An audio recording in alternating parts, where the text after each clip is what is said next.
night I've had in the last 5 years is a night that Zoe and I split a bottle of wine, we made a summer salad, and watched chocolat together. You mean chocolate? Chocolat. Chocolate with Johnny Depp. Chocolat. You're not fucking French, Pete. It's called chocolate.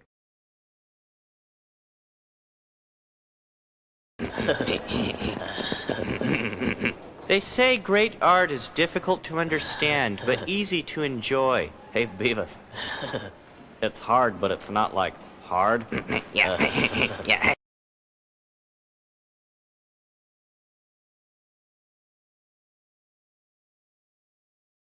I saw you strip down for that hot tub. His dick's not small. You have the biggest dick I've ever seen on a man. Thanks.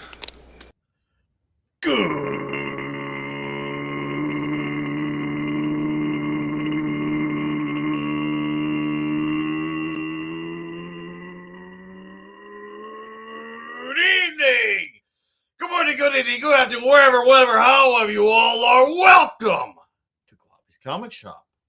Great to see you all here. Thank you, thank you, thank you.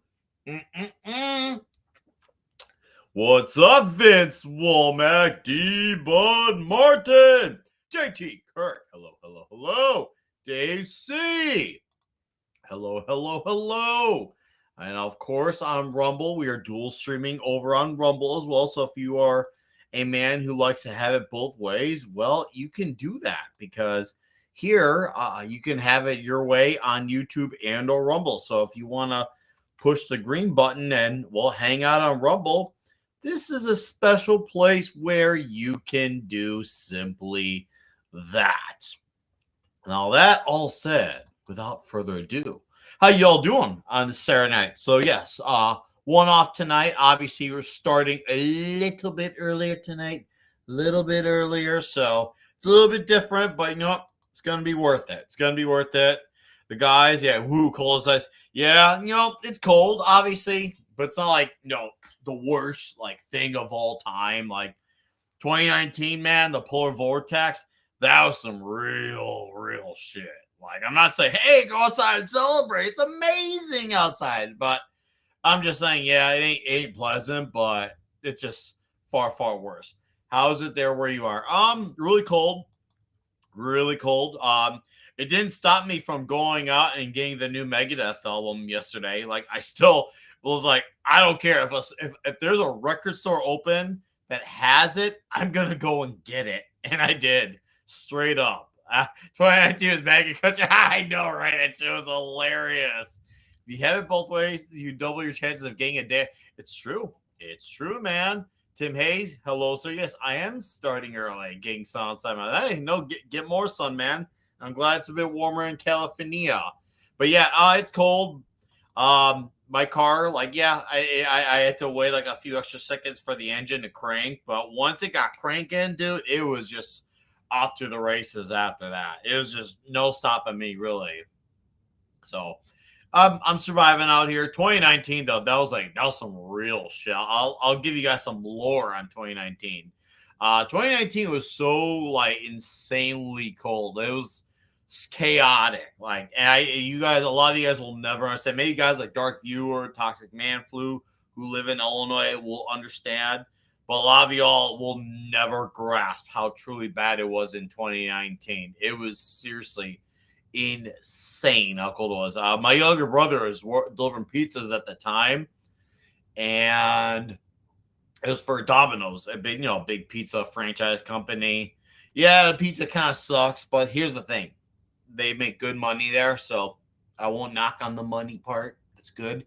He made about somewhere between $250 and $300 that night because he delivered pizzas in the vortex, and he told me it filled up the night before on gas, and he never turned off his car once, not a single second. He kept it on the entire time, but he made really good money, so kind of evened out and got gas the very next day after. Oh, Lord Thought, what's up, buddy? Yo, Joe. Yeah, speaking of Yo, Joe, G.I. Joe, man. Oh, Vulcan lives! What's up, dude? You have your younger brother? I thought you were the younger son. Well, here's a story on that. Since, while we're talking and chatting, I am the oldest of, let's just say, 4 brothers. But they will say that I may look or act the youngest. Make of that information what you will. You could all have your takeaways on that. Some will not have. We're like, huh? Well, trust me. Some of you might get it. Some of you might get it. And probably even my younger brothers wouldn't even disagree on that comment. And they're the type of guys, even though they're one's a few years younger than me, the other's like got a lot more years younger than me.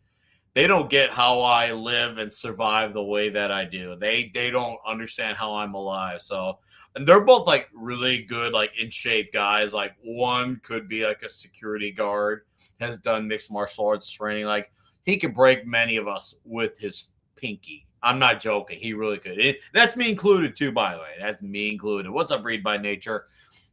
The other young one, he's very fit as well, and they don't get how I'm alive. They don't get it. They just like, you are an absolute machine, and nothing about it makes any sense. And I don't know what to tell you, man. I don't know what to tell you, but I got some great comments here from Thoth. Where is that G.I. Joe comment? There you go. I got 1 and 2 of that series. They're going to fill. Dude, also, you're going singles. You aren't even going to the trades. Guys, Lord Thoth is getting on the G.I. Joe Energon Universe comic.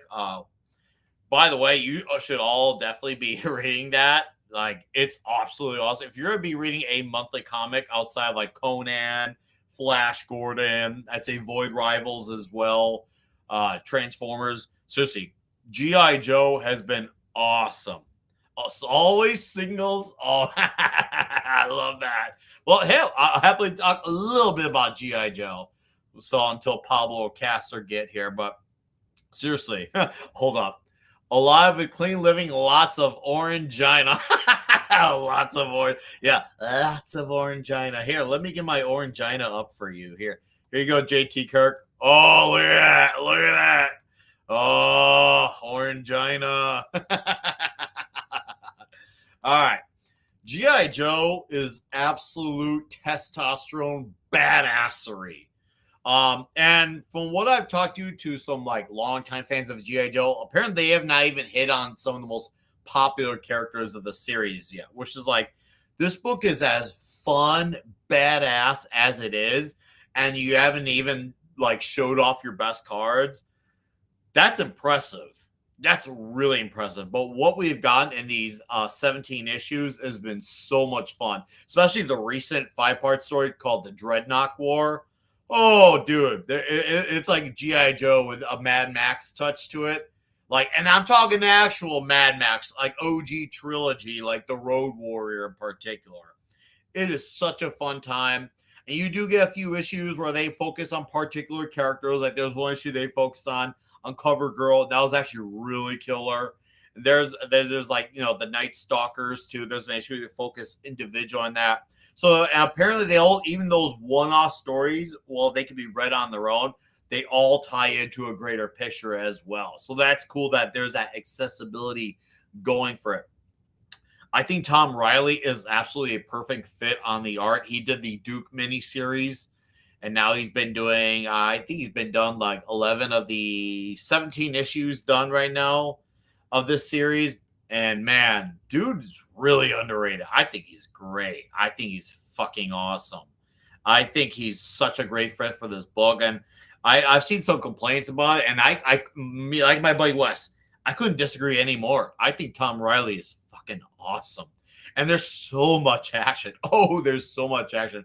There's even some twists in there too that I'm like, whoa, like holy shit. Like not even things where you even like feel like you were buttered up to see it coming. And if you're ever one of those people who knew about it, or like, oh, what they're gonna bring this new character and they're just gonna front load us with him right off the bat.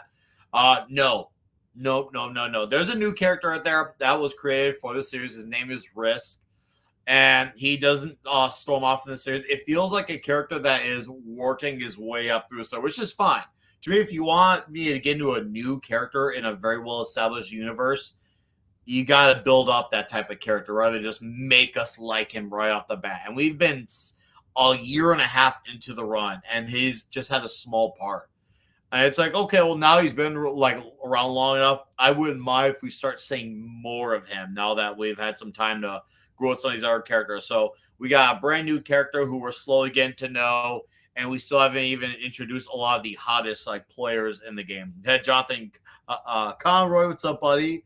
It says G.I. Joe cover B is toxic. Are you talking about in 17 or are you talking about in 16? I like the wraparound covers for 13 and 17. You know what? We should look at those covers because they're like really freaking fun. Cover Girl, my fourth favorite GI chick. I like her. I've never like read anything about her prior, but this made me like a fan of her. And that's the thing too. Like a lot of the ladies in the GI Joe world are absolute like fun, funny, badass. And there's nothing really off-putting about it too, which I love. I'm like, dude, this is cool, man. I am all about this shit. Let's freaking go, man. Oh, no. Let's see if I can get this cover up for you. Because let's like admire some covers. Because, man, G.I. Joe number 13. I'm looking for it for you guys. Oh, here's one of them. Okay. Well, let's see if I can get a better image of it. No. Oh, they're going to be Ricky Ritardo like that. I am sorry, dude. Amazon eBooks only ships the default cover. No, I can understand that if you're like a variant type of guy.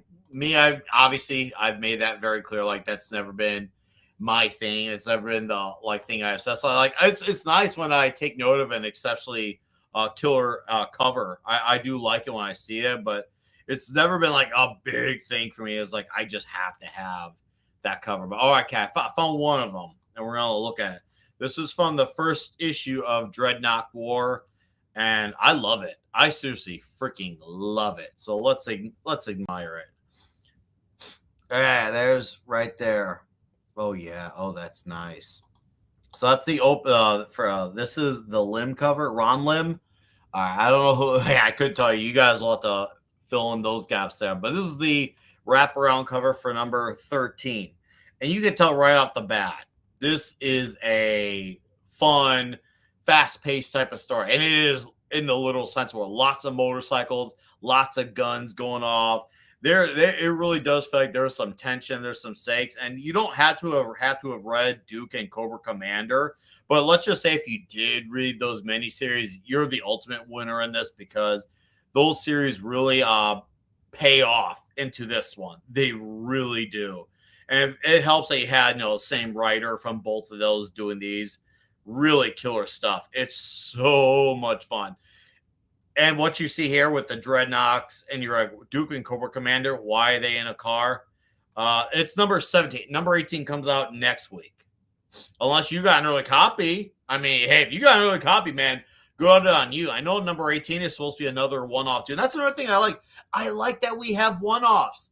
Not everything needs to be a written for the trade story. So this is like in 18 issues, we're going to have at least 3 one-off issues. I've always said you can just strive for balance. You can have some big arcs. You can have the one-off issues. And we're getting that. So like a lot of my complaints, my hopes and dreams, all that jibber jabber jaw. I just threw in jabber jaw like that. We're getting it here. We're freaking getting it here. And that's saying a lot considering G.I. Joe has been killing it. Void Rivals from Robert Kirkman has been awesome. Oh, man. Transformers, which is being done by Kirkman as well. I will say, though, a handful of issues at the end of Transformers, it was a bit slower, so I'm going to need more time to judge it. So far, it's still good, but it's definitely like missing the mark a little bit. But maybe in time with that one. Maybe in time. But Kirkman is crushing it on Void Rivals. 2+ year to that, and it's just continue to get better. And G.I. Joe, oh my man, dude. I can feel arm hairs growing every time I read an issue of G.I. Joe. I'm straight up not fucking around with this shit. And I shouldn't be. I really shouldn't be. That looks like the hill wants to pew, pew, pew. Certainly. Knock, knock, knock. What's up, Brad Young? How are you doing, sir? Yeah, let me get out the G.I. Joe 17 cover as well, because I think that's actually another killer cover. We got to sit down, look and admire at it because, well, why the hell would you not? All right.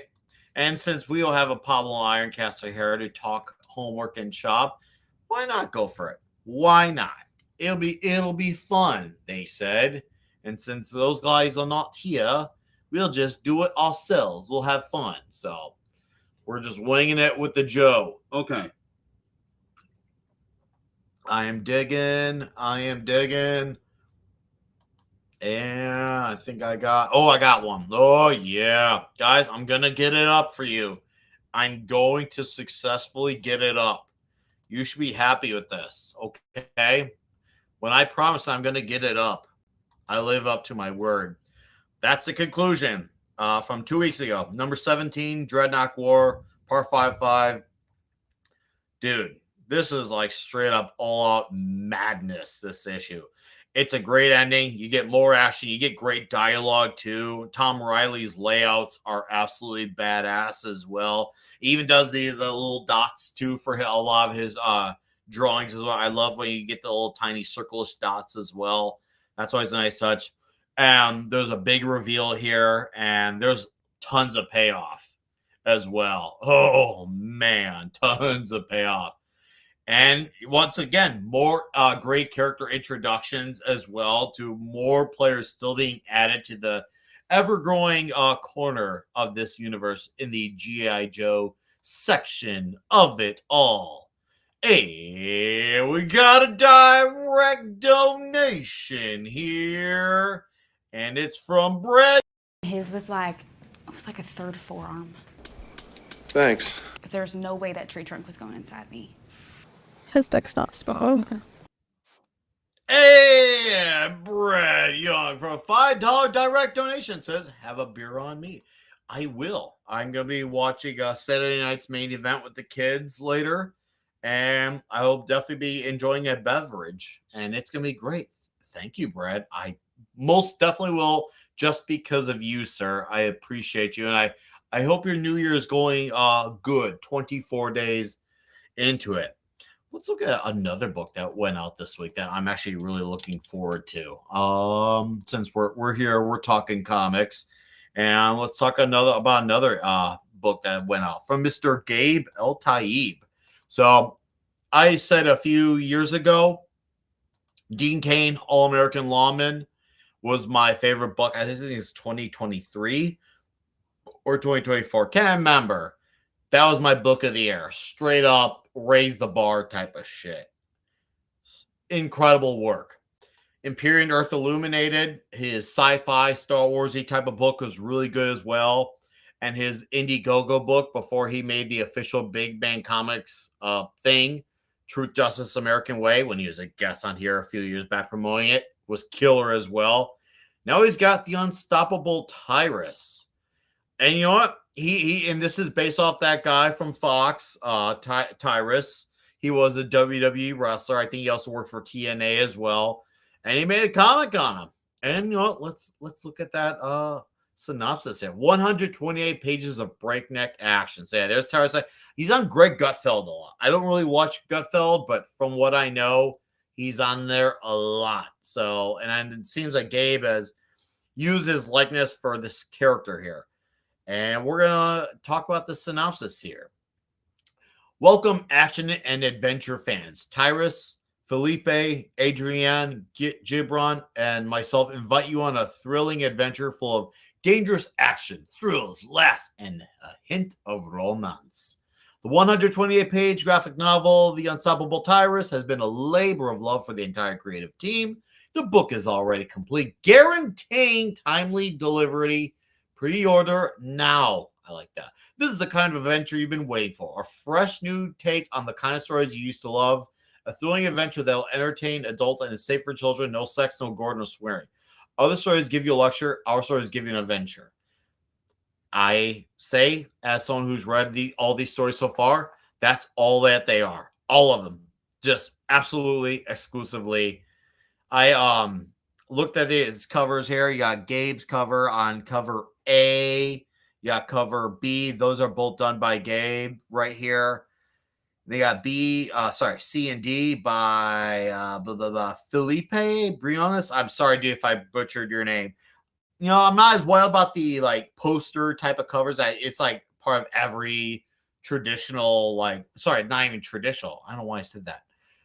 Like every modern movie poster where they have all the characters, it's well drawn. I think I like the way it's drawn, but I'm not into that whole layout of showing all the characters. Maybe it's just played out for me. But I love cover D. I love seeing the thick of the battle, and I see how this character is watching from afar. That to me, that's a cool cover. I like that cover because it tells me there's a story going on right there.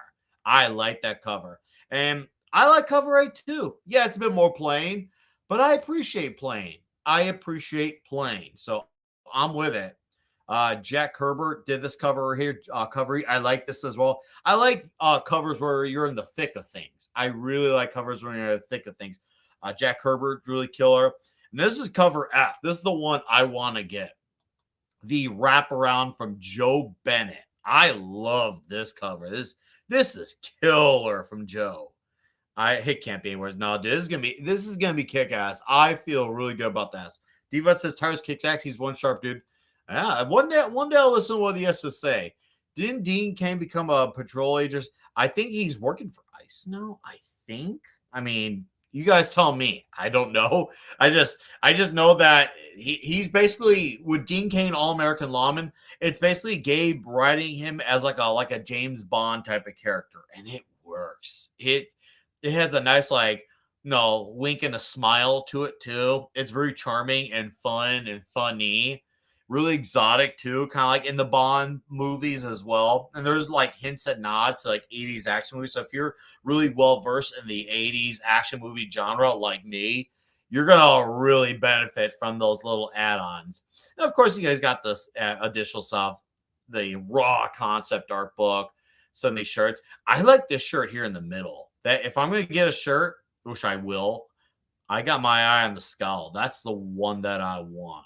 That speaks to me. That's a shirt that I want. But I can't wait. I think this looks really killer. And I want people to get in on this comic because Gabe is delivered. He's straight up delivered every time. I'm not talking about in terms of shipping delivery. I'm talking about delivering in terms of quality. Quality. I have a question. Who has the best beers? Marvel versus DC? Marvel. Easy. Oh, we got an Ironcaster. How you doing, sir? Hey, sorry about that. I had to, travel uphill both ways in the snowstorm to get here. Ooh, Blade said it, man. Some motherfuckers always trying to ice skate uphill.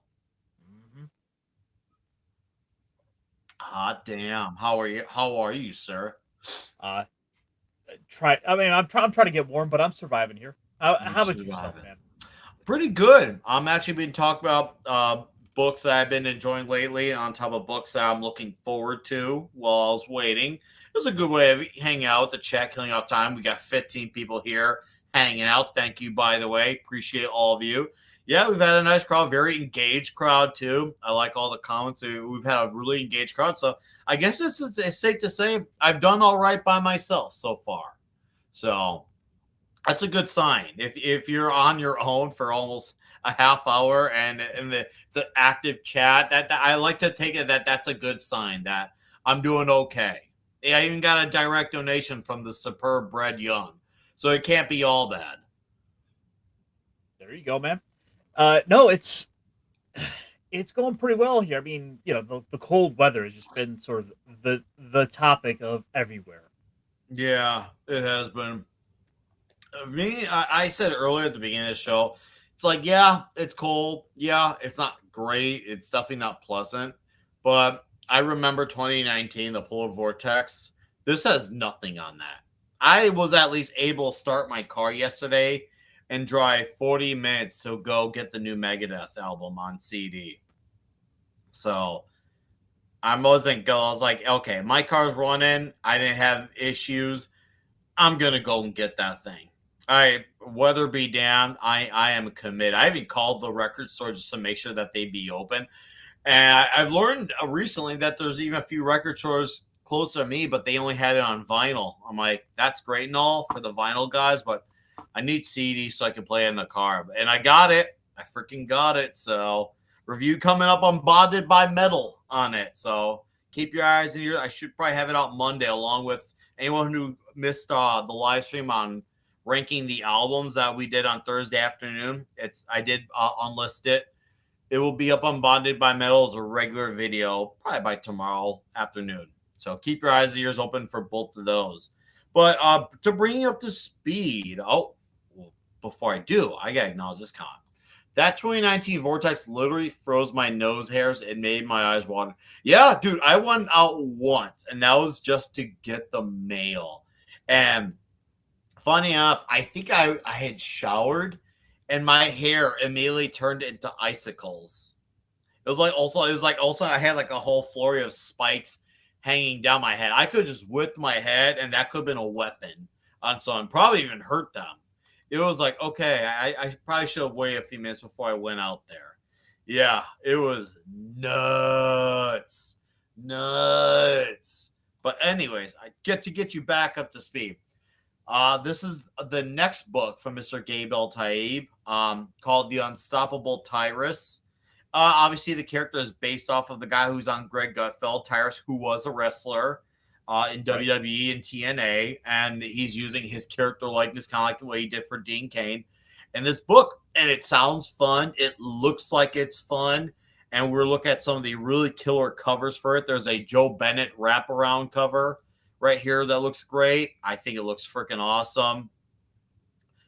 I am really liking what we're getting so far, and got more covers here, more covers there.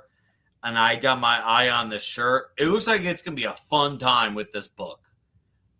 Just an absolute badass time. And, oh, hey, there's a synopsis. I didn't even get into the story. You know what, guys?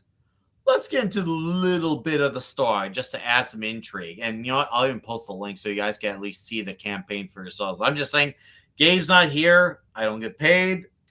He's not, there's no endorsement thing. I'm just a fan. But this is on the website. It turns out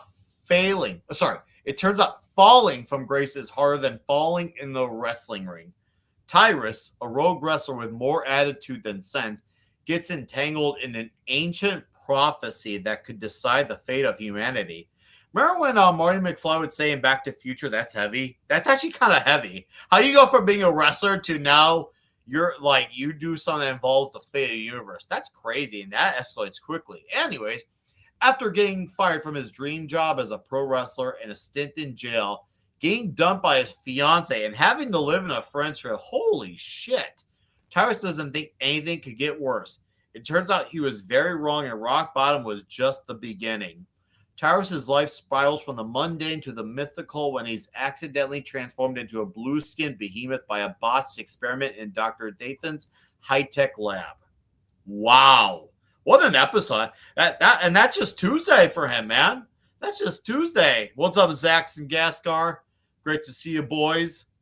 Continuing.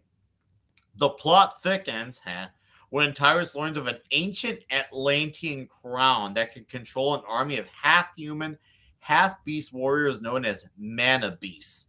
The sinister Gorgon and her minions seek to dominate the world with the crown's power. Tyrus must navigate betrayal, battles, and his own temptations to save the world. This sounds like a really cool character. It doesn't even sound like a self-insert type of character, too. Cool. Alongside his ex-girlfriend Cindy, the wisecracking orangutan Steinbeck, and a cast of ancient guardians, Tyrus embarks on a quest for crystal keys that could seal the crown's fate. They'll face off against foes like the scheming Greg Clegg, the cunning half-hawk, half-man Zelix, and the sadistic Cormac, all while surviving lost Atlantean temples.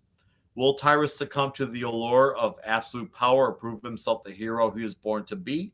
From wrestling rings to ancient battlegrounds, he must confront his inner turmoil and make choices that could save or doom the world.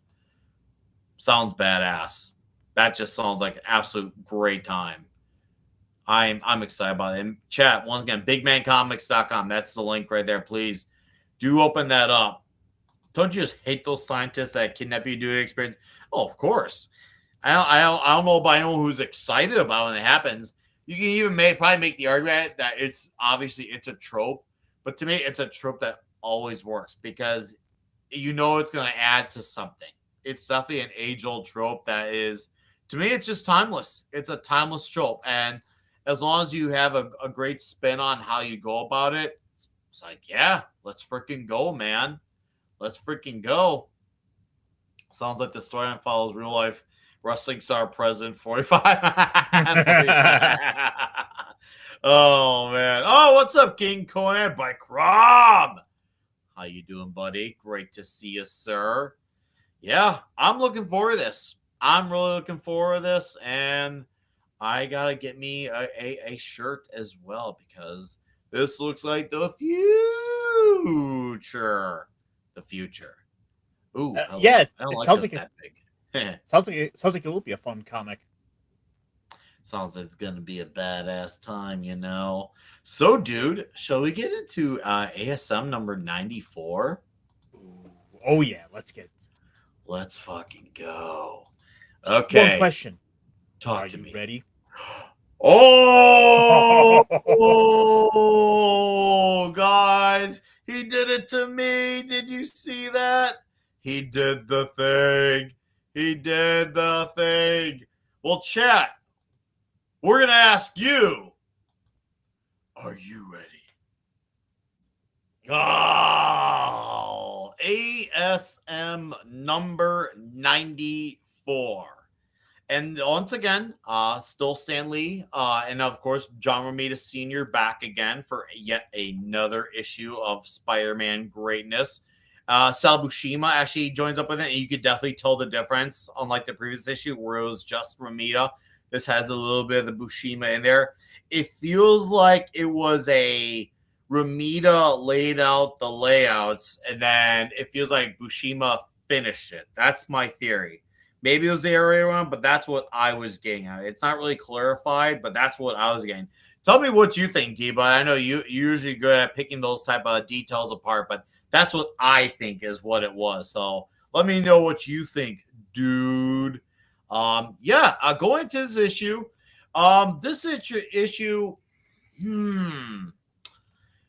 Overall, I'd say it's a fine issue.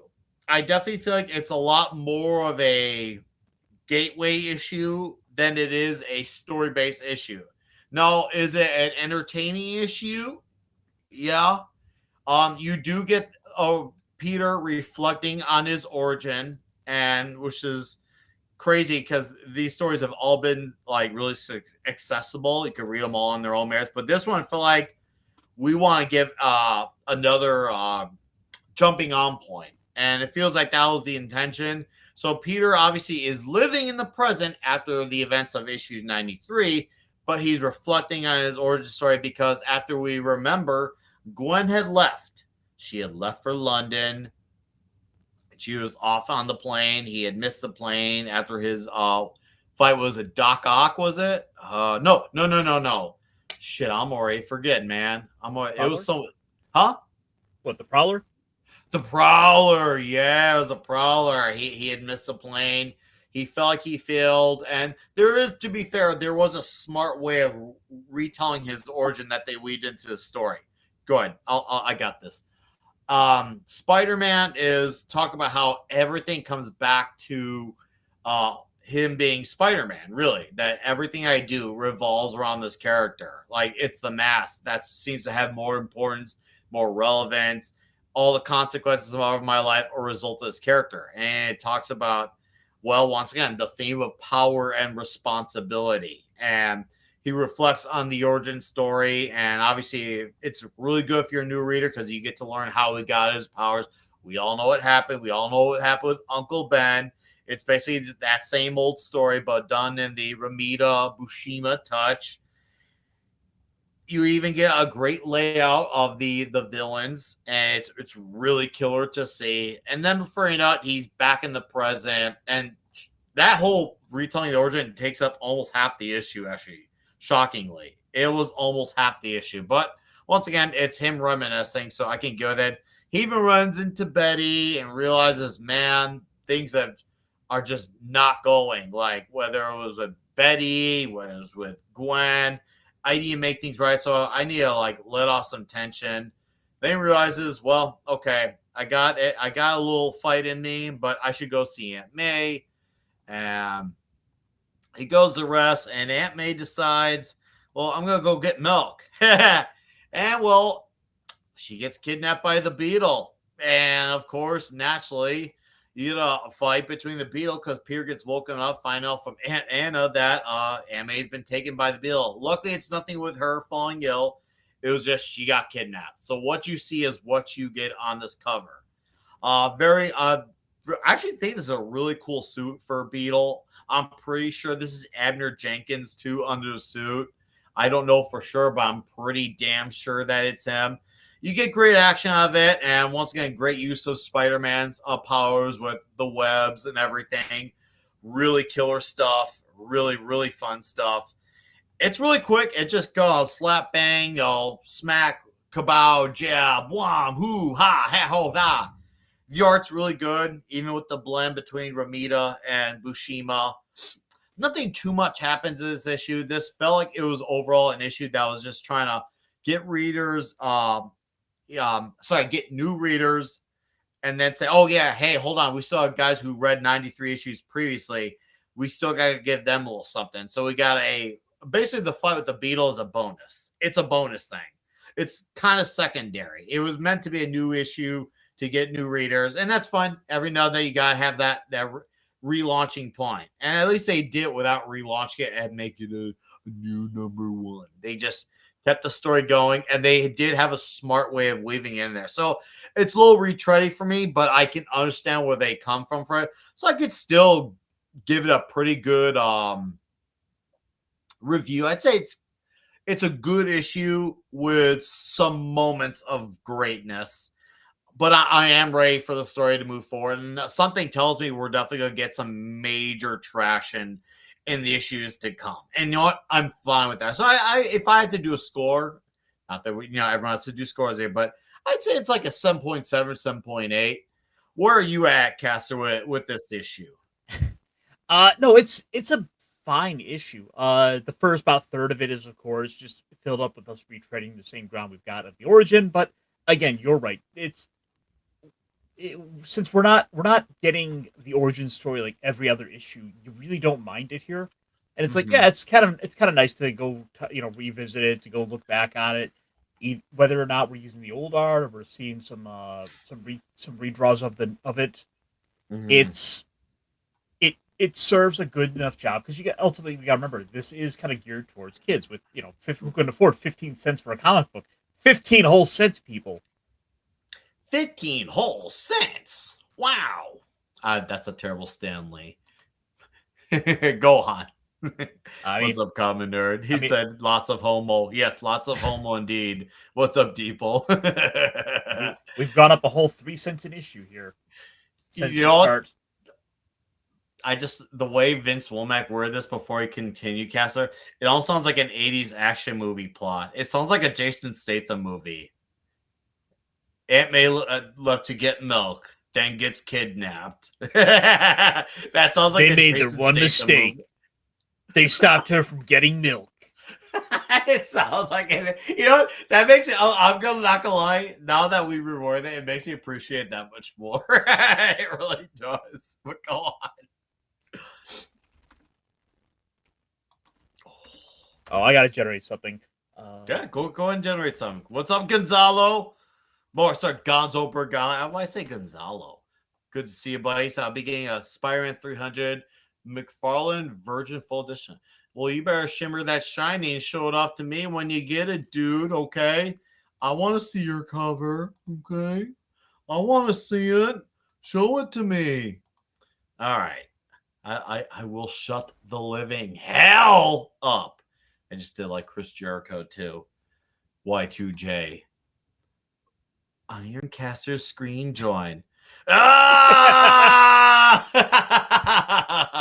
She's a one-woman army. Oh man! No one's gonna get between her, her nephew, and those wheat cakes. Oh yeah, the wheat cakes, dude. They should have had her go to wheat cakes too, man. Come on, we need the wheat cake. I wish they said milk and wheat cakes. No, it's a good thing this issue came out when it did in the 70s. Because you know what? If this issue came out today, it was "Oh, Peter, do you want me to go get the goat milk or the skim milk with gluten-free wheat cakes?" They would actually go out their way to make that a point to have it be those things. You can assume. I mean, it's like the Ultimate Universe Aunt May, where she was made into a big health nut, where she's like always getting onto all these forums trying to find the next big health trend. Like I could have seen that with that Aunt May, but uh, but the thing is, right? I actually don't mind it here with Aunt May being in danger like this because it is a more direct danger. It's not a, oh no, she got in danger because of Peter Parker, where we're being led to go down the path of Peter's responsible for this. No, this is Aunt May just was in the wrong place at the wrong time, and one of these many villains running around New York City was able to find her. Mm-hmm. I agree with that strongly. I'm actually really happy with the way they went about it. It was a fresh way of doing something that we have already been done before. It's a whole, okay, rather than have her falling ill, like granted she could still fall ill because she's old and she could faint. But the fact that it was just, as you mentioned, she was the wrong lady at the wrong place at the wrong time. It was a chance thing. It all was all up to chance. She didn't have the intention. She wasn't trying to walk into a pitfall. It was just unfortunacy. And obviously that backfired because she had nothing but good intentions.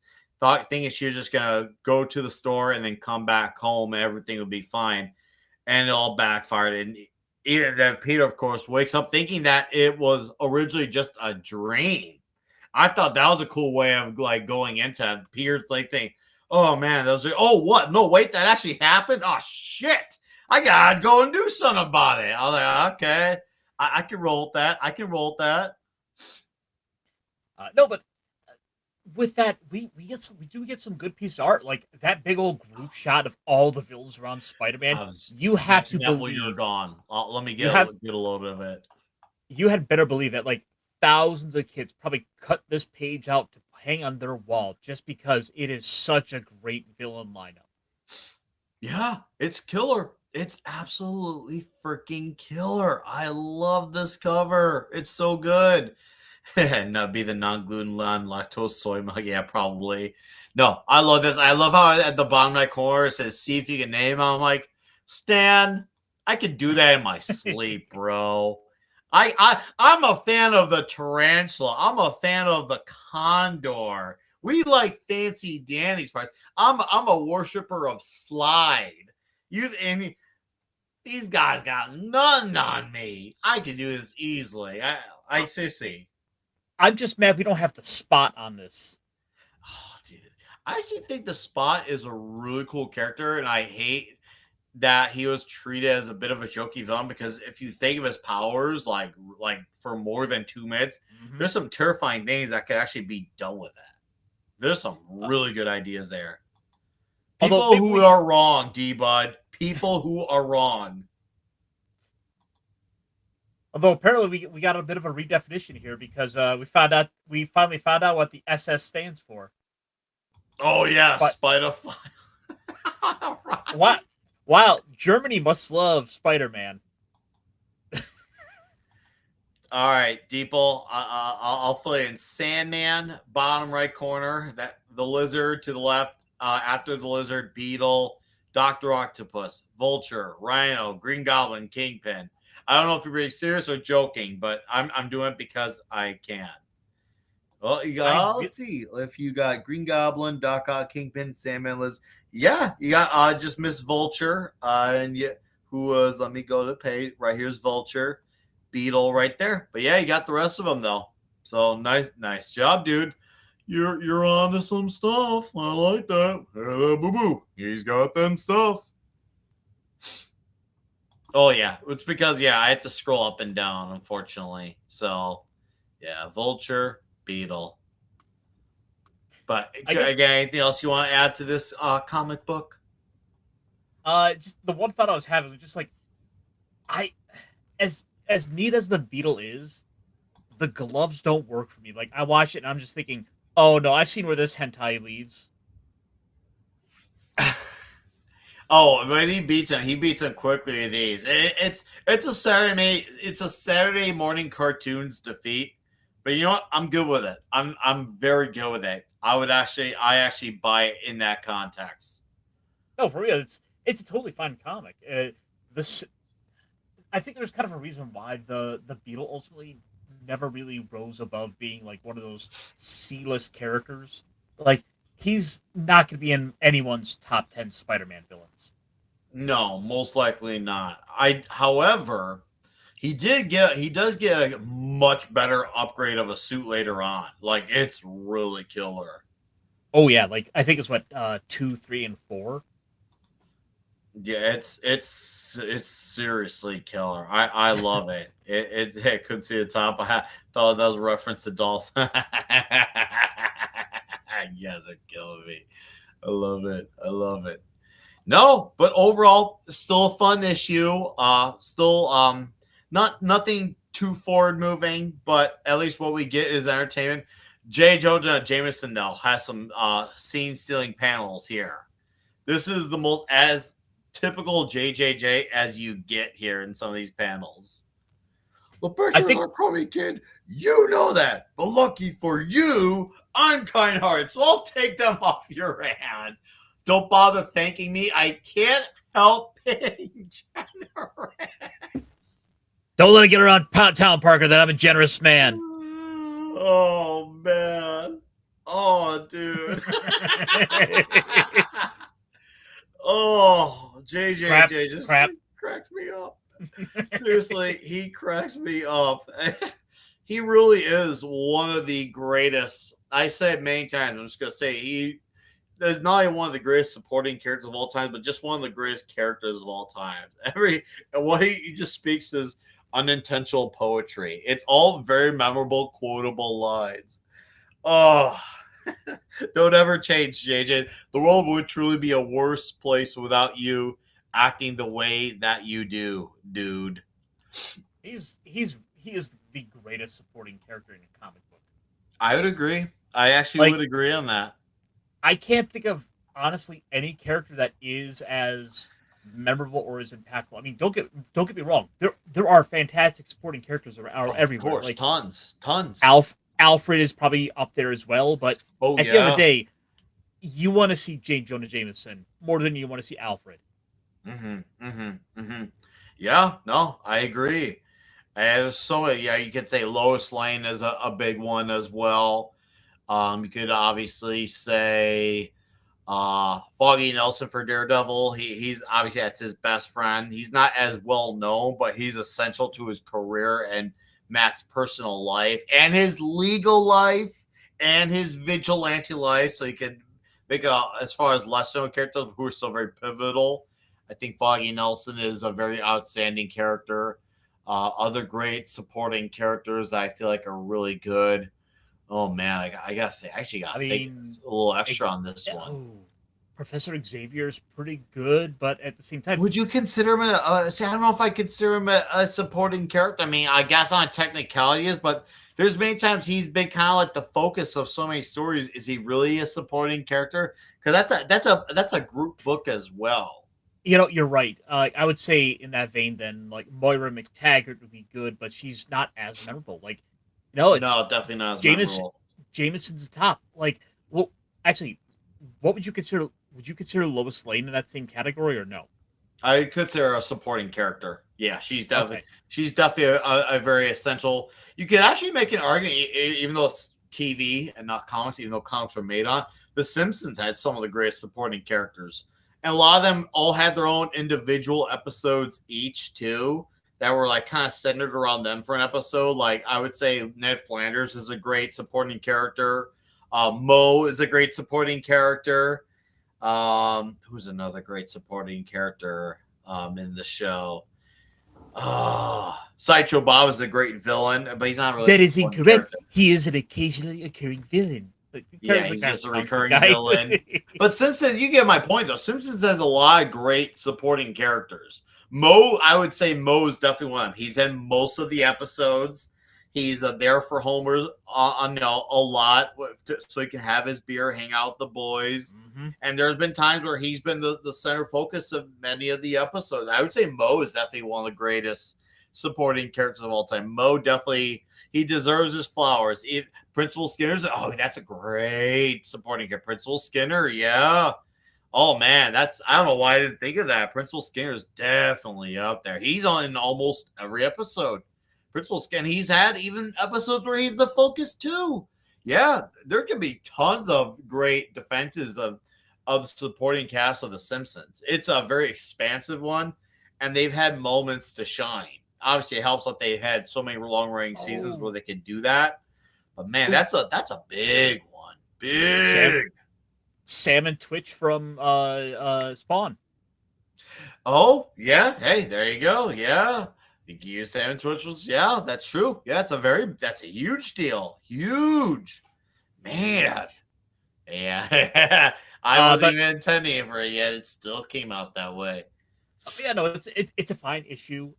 It's Aunt May in peril in a way that I don't feel bothered by. I don't want to see, you sort of get sick of the Aunt May is sick trope, which, while yes, that's kind of part of her character, but it's like there was a period where it was like every other issue we are just being hit over the head with this, and it's like, look, at the end of the day, there's been thousands of Spider-Man comics. Like, how many times are we going to go back to Aunt May is too frail and sick, Peter?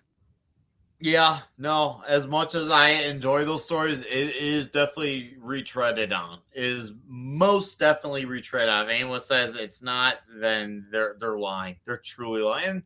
It's fine. It's fine if you like it. Just own it that it happens, because it truly does happen. Yeah, it's a fine issue, but something tells me number 95 is going to truly be where it really ratchets up. And you know what? I'm good with that. I want number 94 to be the setup before we get number 95. So I'm okay with it. I'm ready for it. And next week when we talk it, it's going to be huge, man. It's going to be mother freaking huge. I'm going to say because he goes to London. Go ahead. I'm going to say the issue's a solid 8 out of 10. It's a fine issue. Okay. You really can't complain about it too much. I mean, yeah, it's just kind of, it gets a little annoying if you've been reading it all to see, like, we're going back to the origin again. So that's really the only real downside is, like, yeah, it's fine. So I looked into it before he transitioned. John Romita Sr. did the pencils. What it wasn't he did the layouts and Buscema did the finishes. Buscema did the inking. And you know what? That makes sense.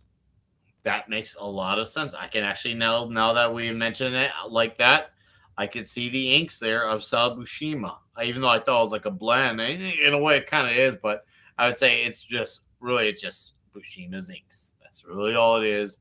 Plain and simple. I must be able to actually watch Tracy Ullman to see The Simpsons as it came up.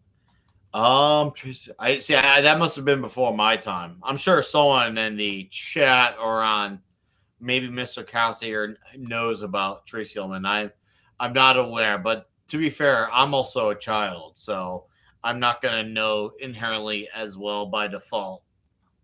But Caster here, maybe he knows.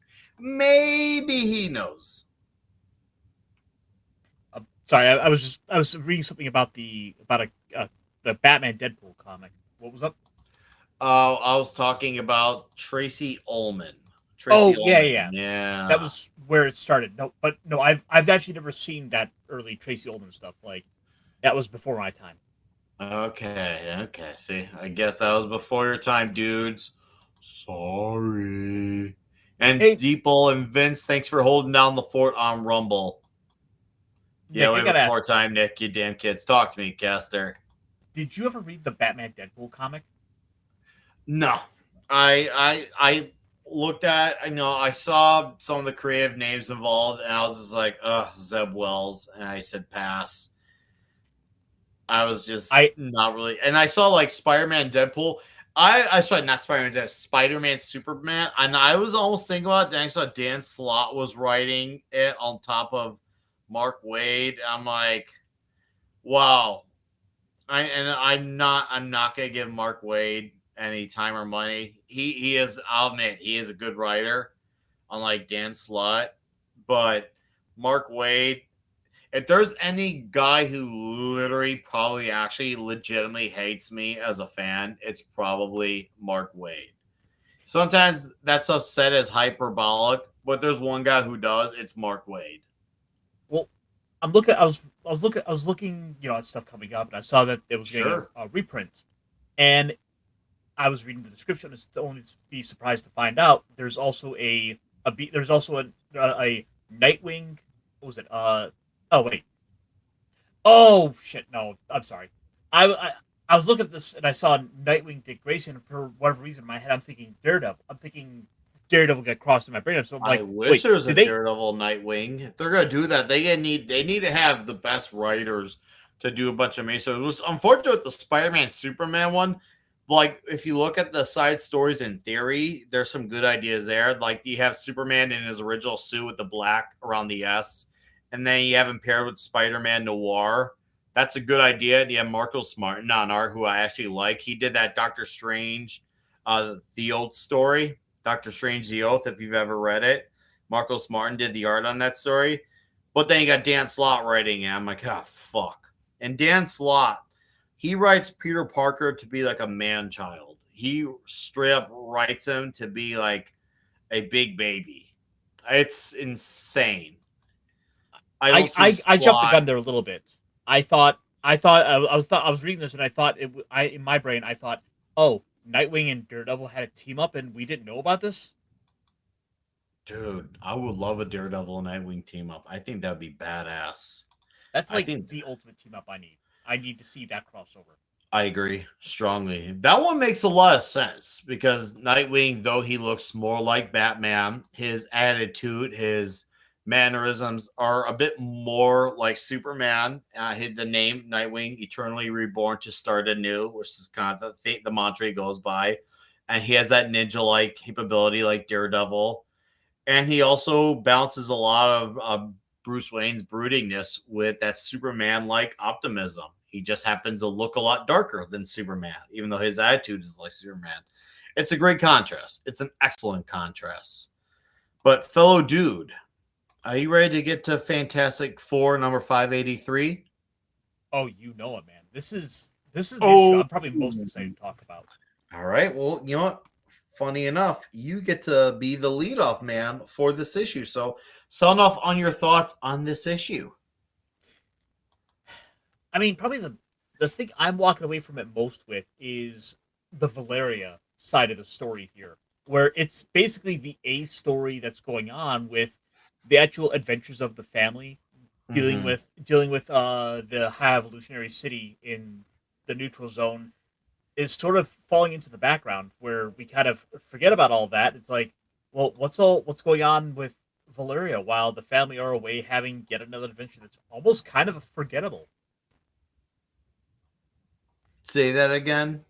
Oh, I said, it's like it almost makes you forget whatever's going on with the Fantastic Four. Oh, okay. I get what you're getting at now. Yeah. I like him as Robin. I just like him more as Nightwing.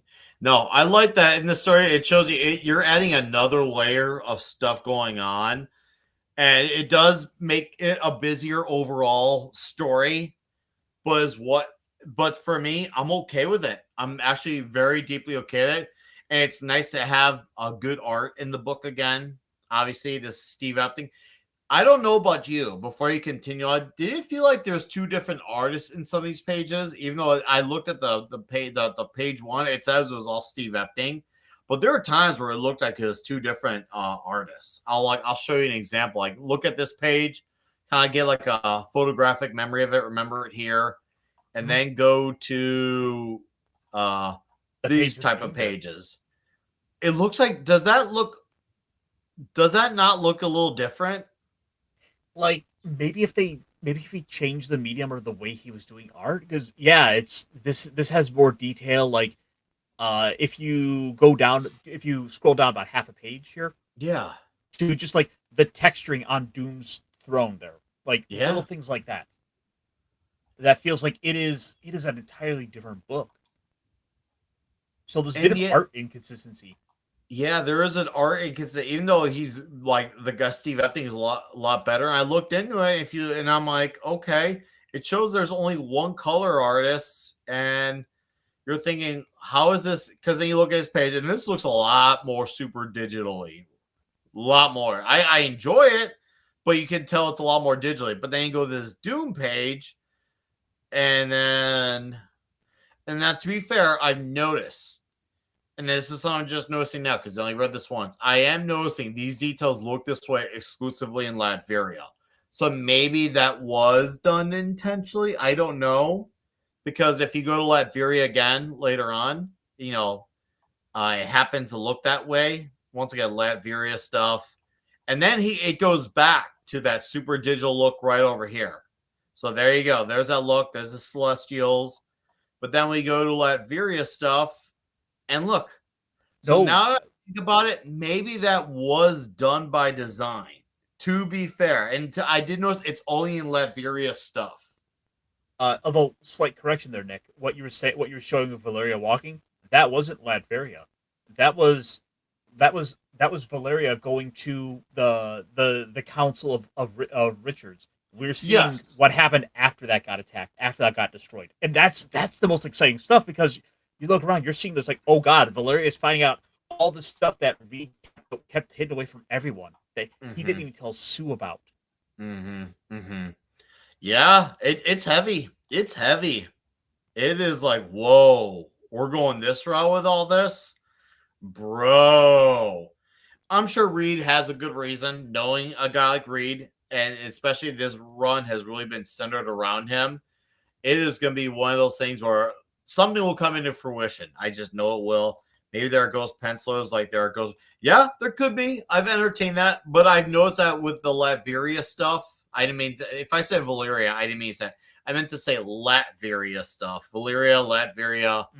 The Latveria stuff looks more like this.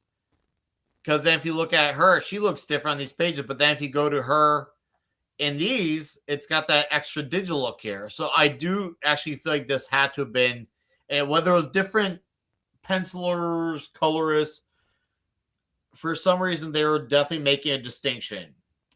I don't know how I still feel about it. I do respect that, at least not. I don't see it as inconsistent because I feel like if it was inconsistent, it would kind of be all over the pages throughout, up, down, up, down, up, down. But I am noticing now it is exclusive to the Latveria stuff where it looks less digitally. I still don't know how I feel about it because I feel like the Latveria stuff looks better. So what did you think about the story though? Story-wise, I really enjoyed this. Story-wise, I really enjoyed this. I like that Valeria went to Doom. This actually makes sense. And I like that she knows how to talk to Doom as well. And he's like, well, what do you have they can offer me? And then, of course, she brings up a great like, hey, you're hurt and I fix you up.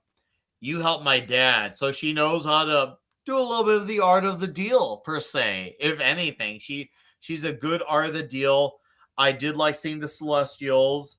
I did also like seeing a certain Norin Rad, considering Reed, Sue, and Johnny. We're dealing with some big stuff. Like, you're hoping to be at home on time for dinner, and things are just not really going their way because a lot is going on. And, well, they finally get to make it home. And it's funny to see Ben's helmet blow up amidst the fight and to see his head get bigger and it not, like, going away anytime soon. And, of course, Johnny being Johnny, he's got to make fun of it. That's what he does. I thought that was hysterical. I like how, once again, you got family dynamics, you got the sci-fi and the weird in here, and it's on top of it, it's a Marvel book. You got the Silver Surfer showing up at the last 2 pages. You got the Celestials in it. You got Doom. You got the multiverse. So it is like, this feels like a Marvel book, which I'm just really emphasizing Marvel. There's nothing creative about that statement, guys. All I'm trying to say is, like, it really feels like it's a in-continuity comic book that feels like there's stakes and that shit does matter. And the ending was really great, too. I think a fallen mangled up Galactus, and it's ooh, I wonder what could be going on over here type of deal. So I thought story-wise, great. Adventure-wise, great. Tension was great as well. I like Steve Epting's art.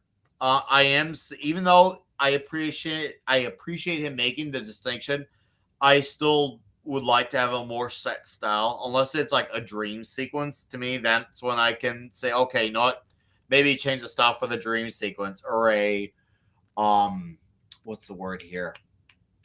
Why is it not coming to my head? I was not gonna say dream. Reminiscing about the past. Like, why is the word lost on me? When you talk about the past. Nostalgia? No, not nostalgia, because nostalgia is kind of like excitement. But when you're talking about something happened in your past. Reminiscing, lamenting. Flashbacks. Thank you. Flashbacks. Thank you. The word was just at the tip of my tongue. If you're doing flashbacks, I can appreciate that. But these are stories still both told in the modern context. So I can forgive that more when you either change the style of the art or have a completely different artist. I can roll with that. But I feel like since they're both present day stories, I feel like it should be changed to have it look more consistent. But that's a nitpick. I did like seeing a Reed that is also in an Xavier-like chair. Mm-hmm. It was fun.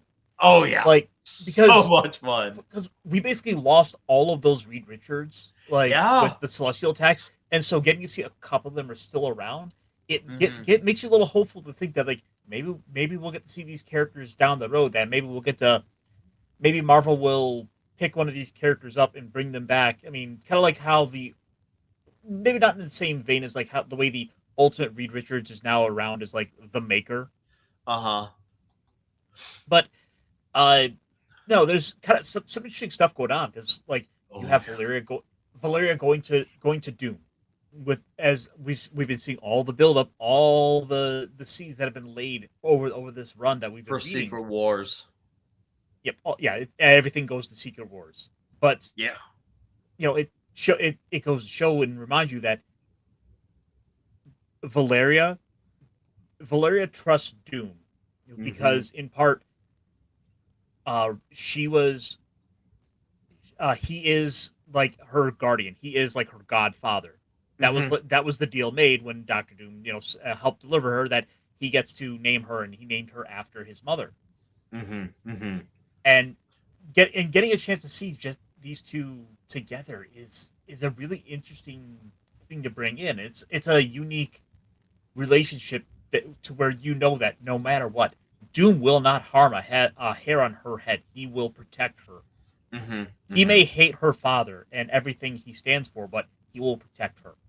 Yeah, it's a great dynamic. I like their interaction with each other. I see that interaction, and I like how she's a kid making noise, and he like has his boomer motor. Who comes in here making loud noises? How dare you? Even though you're a kid, I'm still not all about it, but I love that she's like, well, hey, I got some you want, and we should be working on this. I'm like, okay, this actually, I'm all about this. Let's freaking roll with it. And now I want to see where this goes. I'm curious to see how Doom will help out. I'm curious to see what will happen along the way, because there's nothing where Doom helps out that doesn't come with problems and flaws along the way. There will be something. It would be a bit of a pipe dream for nothing to happen. There's always going to be a wrench thrown in the mix. I'll be shocked if there's not. Well, the thing is, right, this is a secret of Reed Richards that Valeria is laying at Doom's feet. Like, of course Doom is going to have to look into this, because that is what Doom would do. This is it's in character for him. Exactly. So it's like, okay, where's this going to go? At some point, Doom is going to have to go look into this, because if it's like Reed working with himself, what about all the Dooms and all those lobotomized Dr. Dooms there? Like, what's Doom going to do if he sees that? I'm curious to see how this is going to play off in the future, because this is a great few panels here where he said, nothing I couldn't handle. Welcome home, Dad. It's like, okay, families definitely gonna have some talks down the line. They're gonna warrant some interesting conversations. Reed has his Reed, like father, like daughter. Reed has his secrets. Valeria has hers. Yeah, it is like father, like absolutely is like father, like daughter. And I'm sure Reed has his reasons, and I'm sure there'll be good reasons. She's gonna have her reasons once again, like father, like daughter as well. But we have to talk about those last 2 pages.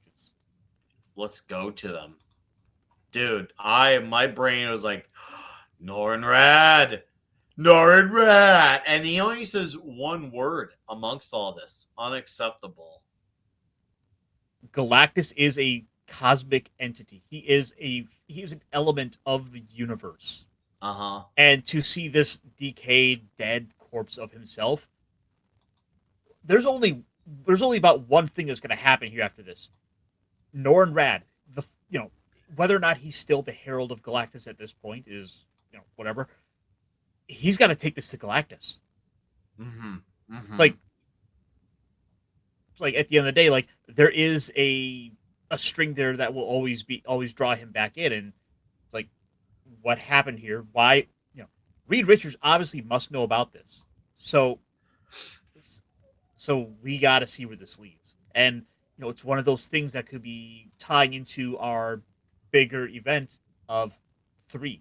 Like this is something being set up. Like, could something happen to Reed because of this? Yeah. I feel like there's, amidst all of the stuff that is going on, it does feel like there's an underlayer of something building up. Like there's like something bad is about to happen. What it is, I don't know, but I know it's gonna get ugly. It's gonna get real ugly.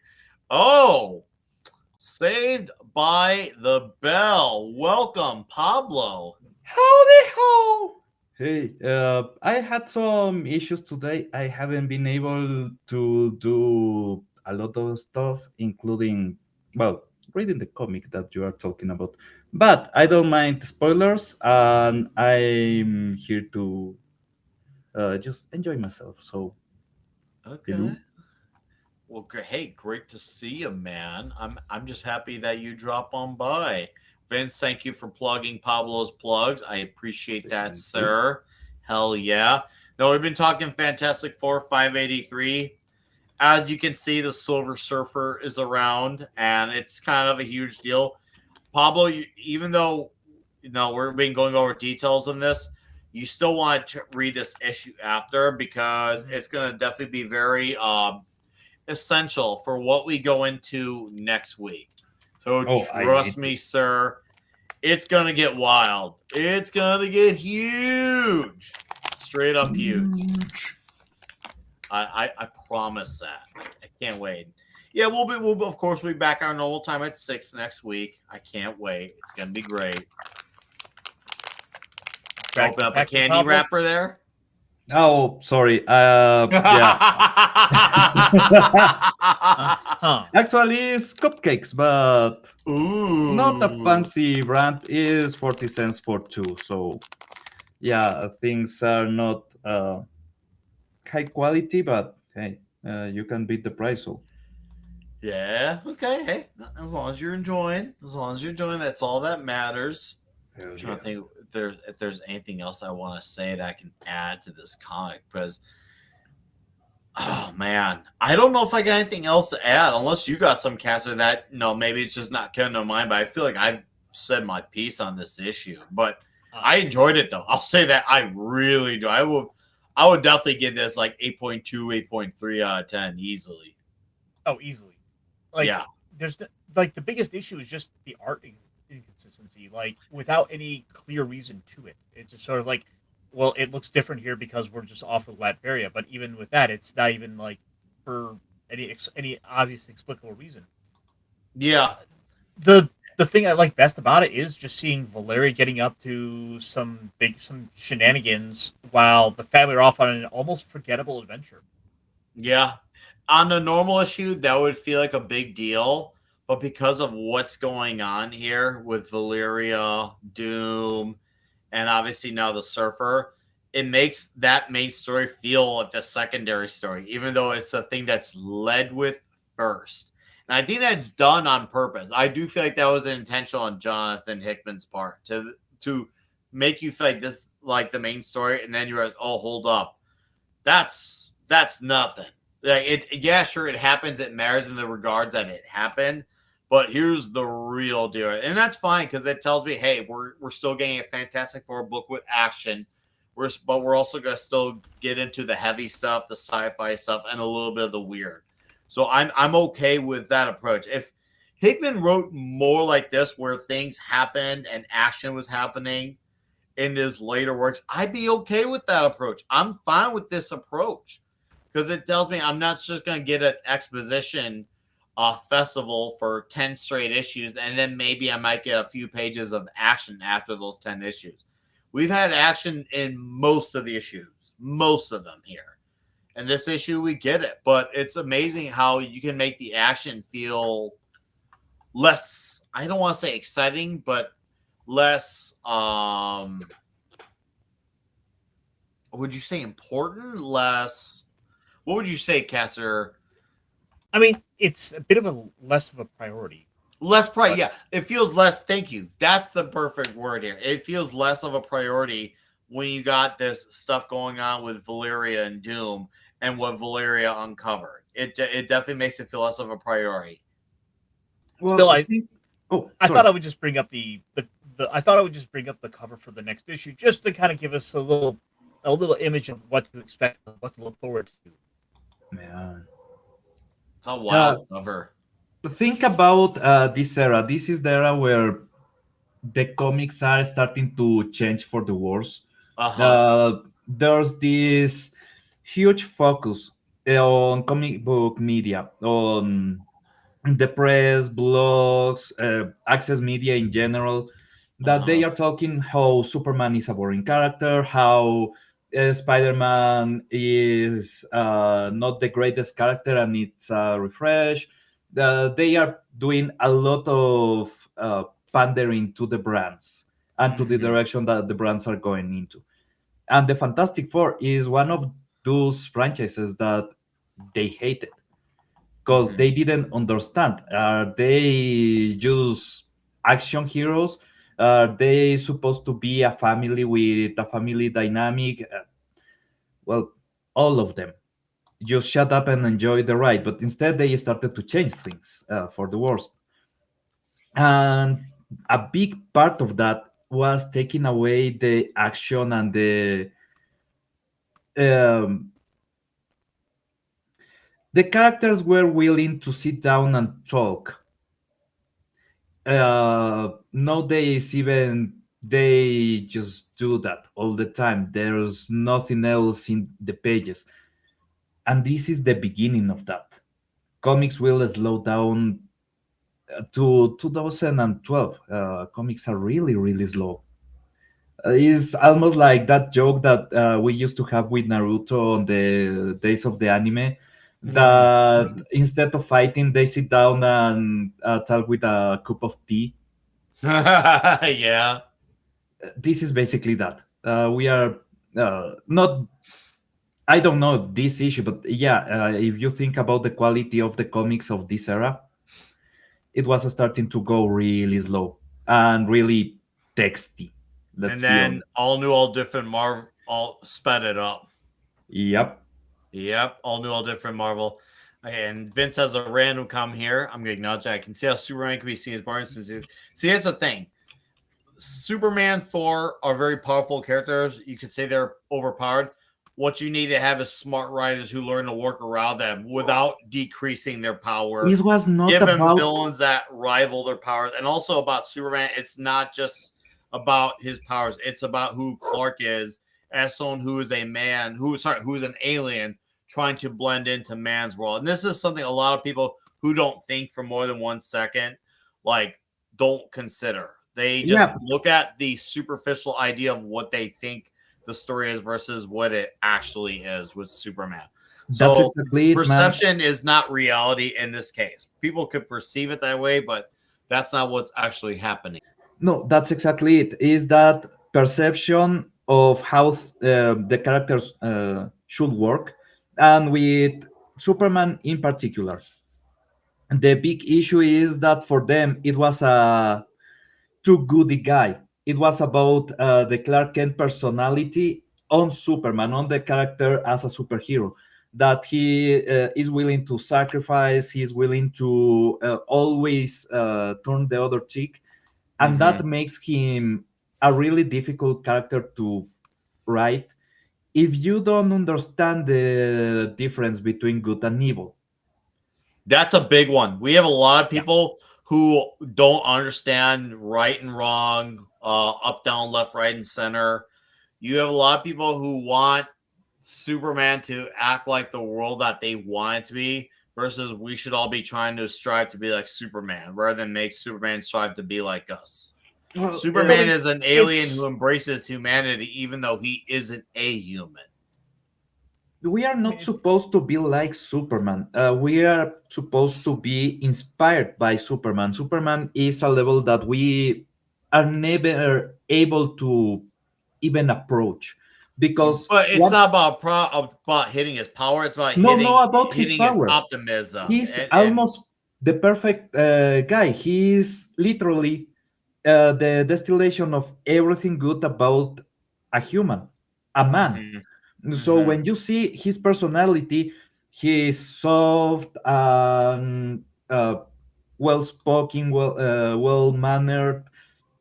He's calm and knows how to be decisive and everything that entails being a grown ass man, right?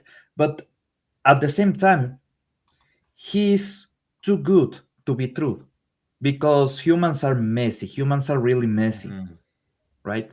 He's the idealist. He is just this idea of he's just a good man who has the Exactly. power to be more. So we are supposed to be inspired, not try to be him. Try to be better, because we acknowledge through him that something better can be achieved. It's just that. So there's that big difference. People think that, for example, when they say, "What will Jesus do?" It's not about you being holier than ever before and reaching the levels of Jesus. It's just, don't be an idiot, right? But the example is the guy that is basically perfection incarnated. So take from him a bit, not everything. You cannot be that.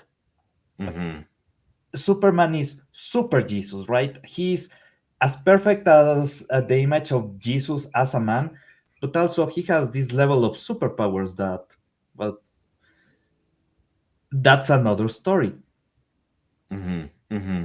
But there's that joke that women look at comics with sexy women and they say that's an ideal that nobody should have because it's unattainable. But then boys watch the cover with Superman full of muscles and everything, and they go, "I will hit the gym." Yeah. Oh, You absolutely. get inspired. Is not, you will never look like Superman. You will never be holier than Superman. You will never be able to attain that. But if you hit the gym and you behave yourself, maybe You go you in the will right be a direction. better man. Yeah. It's a simple concept. I don't know how, man, DC from, I will say 2012, well, 2012 they were giving him that superpower where he blasts all the energy on his body and then he becomes basically powerless for a few days. And then they start to write him like shit, and I didn't care anymore, to be honest. 2012, around that era, they absolutely destroyed Superman. Well, it's going to be interesting when here within the next 5 years, Superman falls into public domain.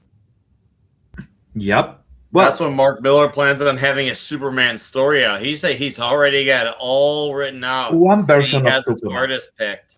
Yes. Okay, if you are going to do a public domain version of Superman up to, I think, is 2044 or something like that, he should not be able to fly. He actually jumps as tall as a building. He is not absolutely invulnerable to bullets, just the normal ones. But when you get to a higher caliber, that Superman was actually uh, a lot weaker in that respect. His speed is as fast as a train, not as fast as light, like current days.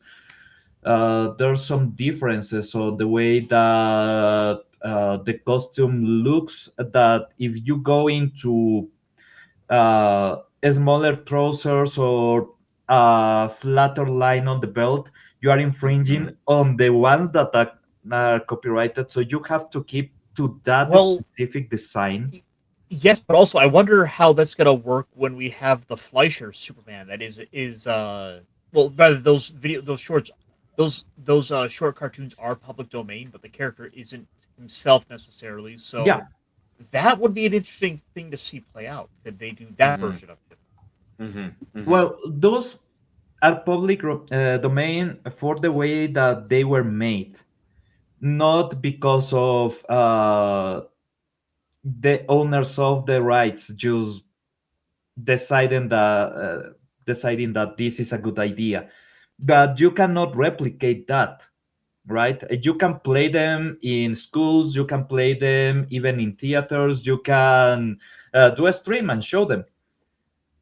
You cannot reproduce them and then alter them in a commercial sense, if you know what I mean, Yeah, right? yeah, I get you. I get you now. Yeah, it's a different beast. But what will happen with Superman is that it actually enters to the public domain for the stories or for the things that came out on those dates. So it will be an slow progression until you can get all the powers, all the backstory, all the Oh characters, yeah, it because will. most Even of the the villains. versions of the S's, even versions of the S's, and Exactly. then you got consider Lois Lane, Jimmy Olsen. Yeah, all those are be. And I would like to think Mark is not a dumb guy. I'm sure he's considered all these variables. He definitely doesn't Oh, seem for like a sure. guy who would be like, "Oh man, oh, I forgot about all these things." No, but If what you're I out mean there is listening, that Mark, I it's know a you're different not character. dumb. It's a different But character. yeah, Read a little. origin. Yeah, We it's have gonna have to be a actually little we bit of a have done different that. character. We have gone back to the original Superman comic, and we know how different he is from even on the 50s, on the 60s. There's an evolution of the character. Well, including the alcoholic cereal. I don't know if you guys remember the black and white series. Black and which one? That the Black and white actor used to series? be hammered all the time. Oh yeah. Yep. The guy that Okay, plays okay. Superman, I don't remember his name, but he was hammered all day, every day as Superman. It was wonderful. That is wonderful. That is bloody wonderful. Yeah, Stephen M. Kell, good to see you, buddy. If I missed you earlier, I apologize. Yeah, I'm curious to see what's going to come out in a few. I think it's going to be cool, even with the limitations. I still think we're still going to have some really fun ideas. If there's some truly diehard Superman fans out there, which there are, some of them probably already have these ideas already written, like to the T. And that's the cool thing is now's the time. If you're someone who's got like a writing bone in you, now's this time to like really look at the in and outs of what you can use in 8 years and then get to work on the idea because we could have a flood I of have a question. inspirational Superman stories that can come out. I have a really interesting question. Can you freely work on the comic without releasing it legally? Because if you can, here's something really fun that you can do. release your comic based on the uh, original Superman story. The day, the exact day when it becomes public domain. It'd be fun. I Well, think it's a great idea. I mean, I think it's an excellent what, idea. January Why? I don't think 1st? why you can't. I don't see why you couldn't. I mean, as soon as Cole became public domain, obviously our buddy Russ Leach has his story out. He's now got 4 issues he's done of the character with a 5th one on the way. And he doesn't know he writes his Cole stories, and he's not involved with Titan and what they're doing with Cole the Conqueror. He's doing his own thing. And then you got stuff with Winnie the Pooh. That's obviously public domain. You had some horror movies come out and people are just making it. And people can now do their own AI like animations. They're really popular on Instagram on Winnie the Pooh. You can do whatever you want with Winnie the Pooh. So that means you're going to obviously get some horrendously bad ideas too. Like, don't get me wrong. It's not lost on me. Some people are going to come with some of the stupidest ideas. So I can definitely understand the argument against public domain in that regard. There's some bad shit that's going to come about. But man, hopefully we can get some really good ideas out of it. I'm just hoping that the good really shines through. You Like, are I talking want that so bad. it will become available to use on June of 2038.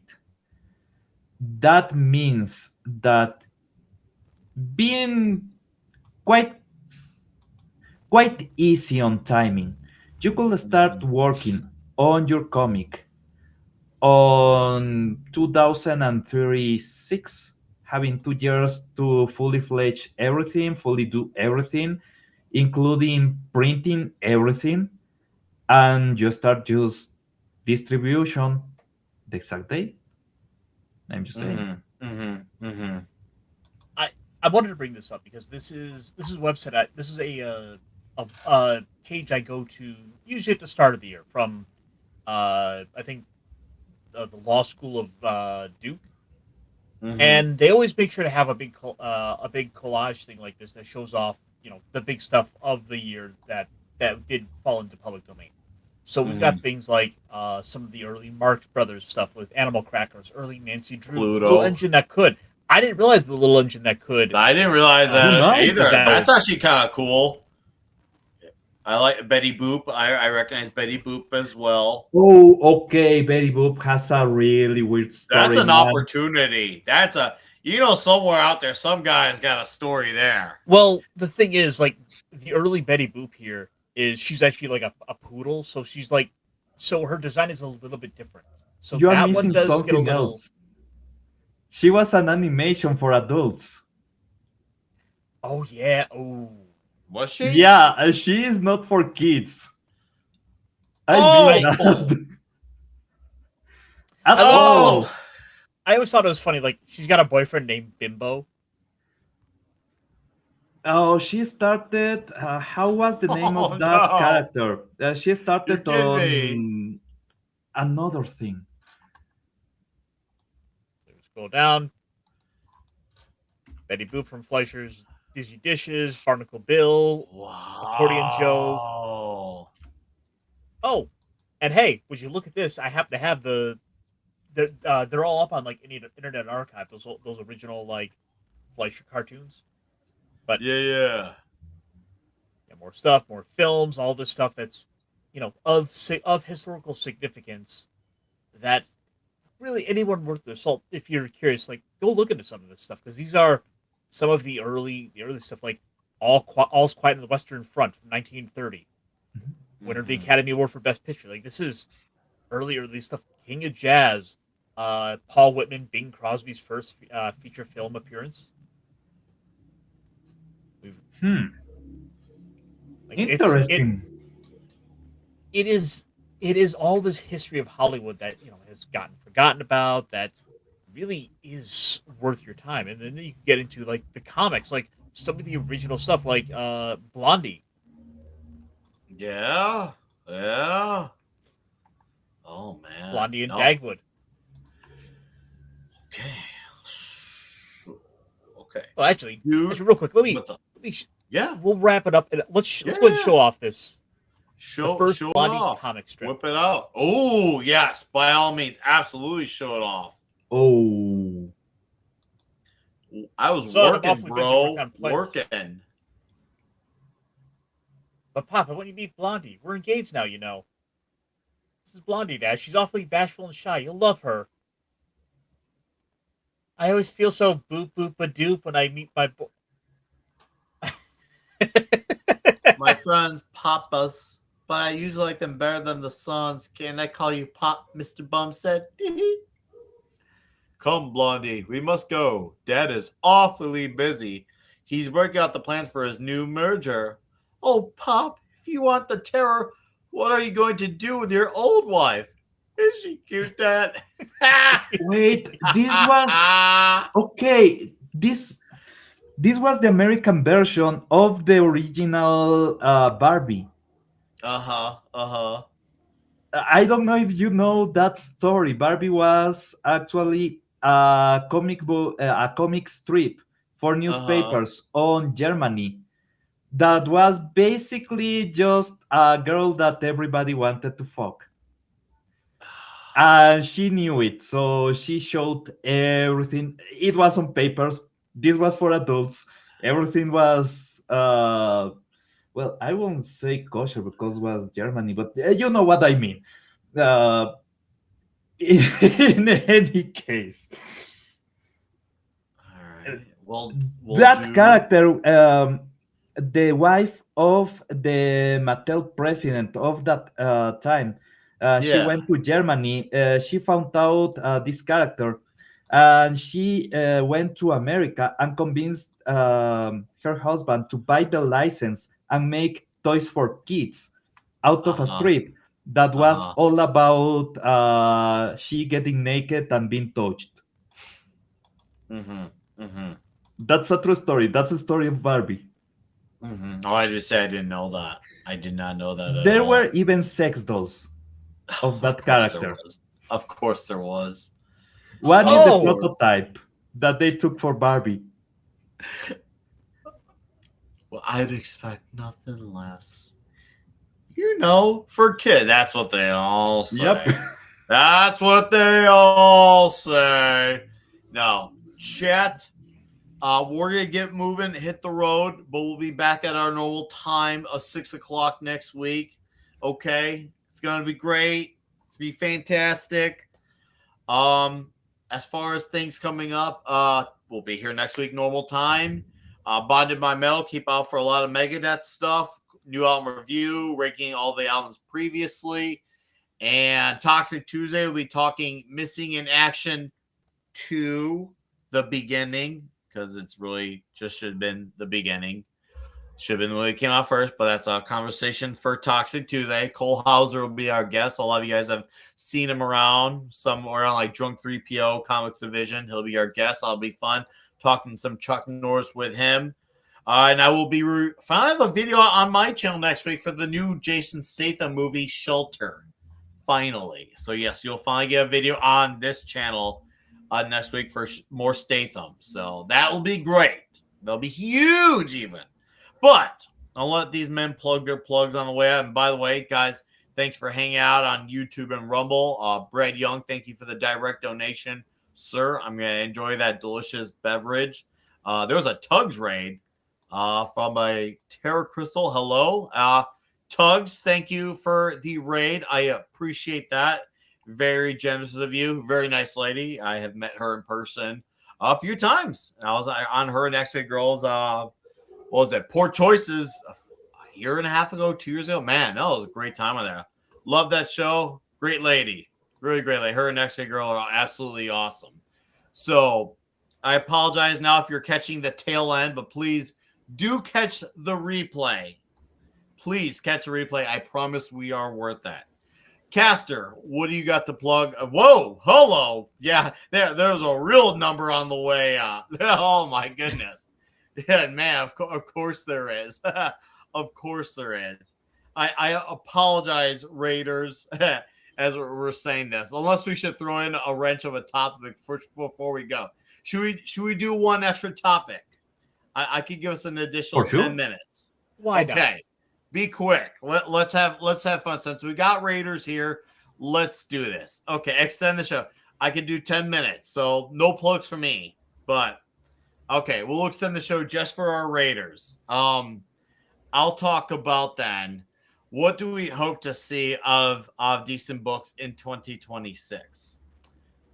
Go ahead. I mean, there's always the hope that Marvel might finally start being a company worth picking up again, but I somehow Oh doubt yeah, it. right. I mean, aside from that, of course, Rippaverse is going to be probably what is going to always have something interesting to check out. Yep. I still got to go get my copy of Norfolk. I thought I had ordered it, but Norfolk is a apparently I great didn't. time. Norfolk is a great time. You're gonna enjoy it. You're gonna enjoy it. I think Salvage is gonna be coming up soon. I'm looking forward to seeing what Salvage is like. Of course, Energon Universe is still going to be fantastic, and especially with G.I. Joe. I gotta go catch my I gotta go get caught up on GI Joe. Dude. I mean, Just saying. I somehow missed the Dreadnought War. Like, I don't know if like I kind of like my shop stopped putting it into my little box, so I'm like, oh, apparently I missed out on way more than I thought. But I think we're gonna see some more Marvel DC crossovers because they've both finally gotten desperate enough to do it. Oh wait, People's got a question there. Deeple's got a question. Let's see what he has. Do any of you want a fourth book to join the Energon universe? And if you do, what would it be? See, I'm not as knowledgeable on the universe. Maybe Castor could answer that question. I see Vince mentioned Mask is the logical choice. I don't got one because I went into the Energon universe as a full-on normie. So Castor would probably be the more appropriate man to answer this because me, I was a normie for it. I got nothing there. But Castor, what do you think? If you're gonna do a book, what would it be for you? Well, I guess really the question is gonna be what all is under Hasbro's banner that would make for a logical crossover. And I mean they've got Action Man they could do something with, but I don't know if that has the same kind of appeal to it. I guess really you should also kind of consider looking back at what had been going on with IDW, and well, I do think Mask might be the next logical kind of conclusion there, because at the end of the day, you want to kind of stay in that same vein, but it is a little too much of the two properties already. So I would say maybe just sort of Tales from the Energon universe could be the comic. And then that way you can also kind of jump between having some G.I. Joe stuff, having some Transformer stuff. You can kind of play with all this stuff, and you can kind of see little crossovers. Like what happens when like Shipwreck is out on the ocean and he runs into one of the Autobots there, you know? I got my answer, but I do like your idea. Before I get into mine, I love your idea. Actually, I think it would be cool to touch on like the vast world of G.I. Joe Transformers characters. You could do a bunch of one-off stories there, and it'd be cool if they're all in continuity and have a bunch of one stories on characters that maybe the books can't get to because there's so many characters. I think it'd be cool to cover some of those characters. I think it almost like a anthology series, but in continuity. I think would absolutely be badass. I would love that. I'd love to see like some of the other like lesser G1 characters come back, like Sea Spray. See, there you go. You got there. You're Okay. It already has you dreaming of the possibilities. If we can go directly into more Transformers, I want them to do Beast Wars comics. Whoa! I'm just saying it. Okay. It is time. Nostalgia time is right about now. We are a bit more than 20 years, but it's a good time for that. Well, Pablo, let me ask you then. If I think this is a really good question, actually, since we're kind of with the Beast Wars in mind. Go ahead. If we are gonna do something like that, and I think probably the next big Transformer character that has to come in is gotta be Grimlock. Ooh. Do you have Grimlock come as the big metal dinosaur, or are we going for like an organic looking dinosaur? I will prefer if they go full on. You remember that Beast Wars is a different timeline where they fall into the past. It was the distant future. Oh, distant future. Well, there's something like that, but is a different era.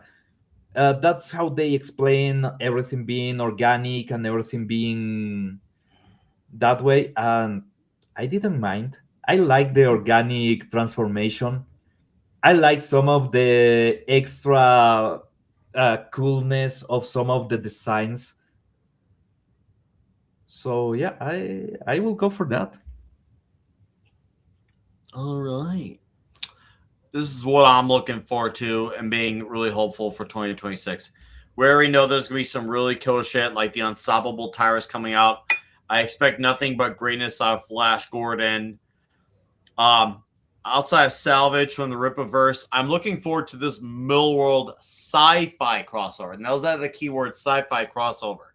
One of these books we've already talked about on the show, which was Starlight here. He's going to be heavily involved in this. I am curious to see how Starlight is going to tie into Empress right here. And I'm curious to see how Empress and how right here, Sharky the Bounty Hunter, and then you got Space Bandits all tie in together. I'm a big fan of when there's well-earned crossovers. In Big Game, which was from already 3 years ago, crazy. Yep. Space Bandits and Sharky the Bounty Hunter were not shown until the very last issue in a few panels. We got a little bit of Starlight and Empress throughout the series, but that was a little bit. But this feels like, okay, we're finally covering some of the characters that didn't really have treatment in Big Game. Sharky looks like Motorhead. Yeah, Lemmy, yeah. Yeah, he kind of does look like, you know what? I'm going to ask Mark. Was Lemmy the inspiration for it? Now, I don't know why I didn't think of that before, but that would definitely check out. It really would. Lemmy Kilmister was his name. His actual name was Ian, but he went by Lemmy, LemmyKilmister, Meister. Lemmy Kilmister. Obviously, he was also in Hawkwind as well. So there's your music history lesson, guys. But I'm looking forward to this crossover. Space Bandits and Sharky didn't really get much touched upon, and we're going to finally get it here. And any excuse to bring on Starlight for another adventure, this is the closest we'll probably get to him having a follow-up story, because he never really had a follow-up story.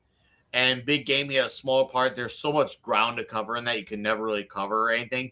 This having just more set characters, smaller, I think is be really killer. And apparently he's got another kick-ass artist on. And we know marking great artists on his book is like saying grass is green. We know it's going to look great. It's going to be pretty looking. We expect nothing less than the best of a Millerworld book. Of course, I'm looking forward to when he does sequels for Conquered and Psychic Sam. And I'm going to try, and this is a knock on wood, I probably shouldn't be saying this out publicly because I'll probably fail, but I'm going to try like hell to try to get John Romita Jr. on to talk about Psychic Sam for when Volume 2 hits. I'm going to try. I might fail. I might butcher it to death, to heaven and hell, left, right, down, and center, but I'm going to try. Mark, if you're out there, help a brother out, please. All right. Now we really do got to get moving, but it was absolutely worth sticking around here. Tugs, a.k.a. That Tug Life, you are awesome. Thank you. You are a cool lady. I appreciate you sending not only a raid of people over here, but for them actually sticking around and listening. It's one thing when you have a raid, but then it's always great to see the number kind of peter out right back to where we left off. So thank you guys for sticking around. I see a lot of you. Yeah. Hail Mark Miller whenever you see it. Yeah. And it was great when Mark Miller showed up on this channel. It was definitely fun to stick around, and hopefully you guys liked what you heard, and I hope you come back around for more. We do this show every Saturday, 6 p.m. Central, and we just basically we talk comics over booze. It's simple premise. That's all we do.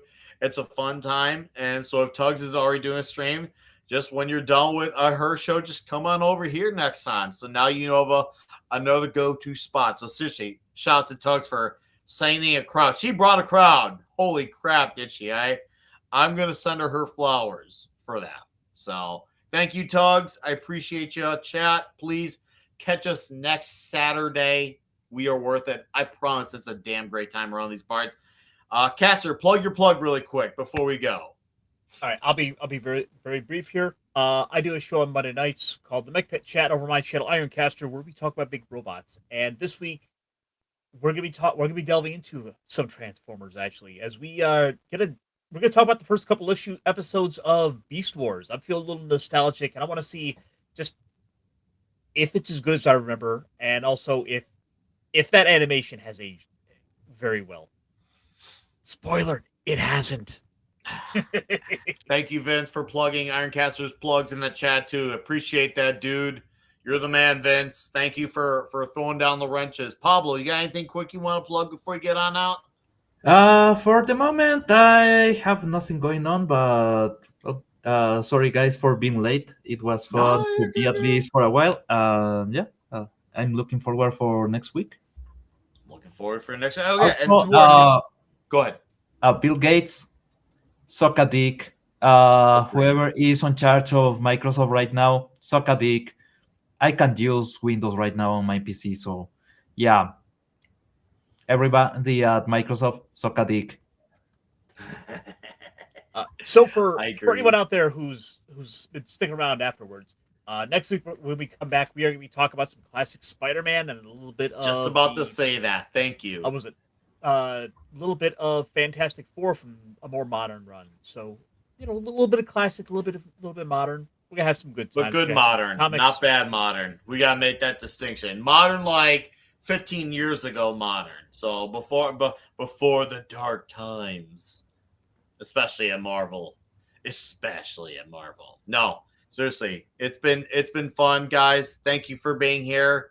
You all have a magical evening. We will see you next week. Thank you. Cheers. Goodbye. Good fight and good. I smell horse shit. It's horrible, but I can smell it.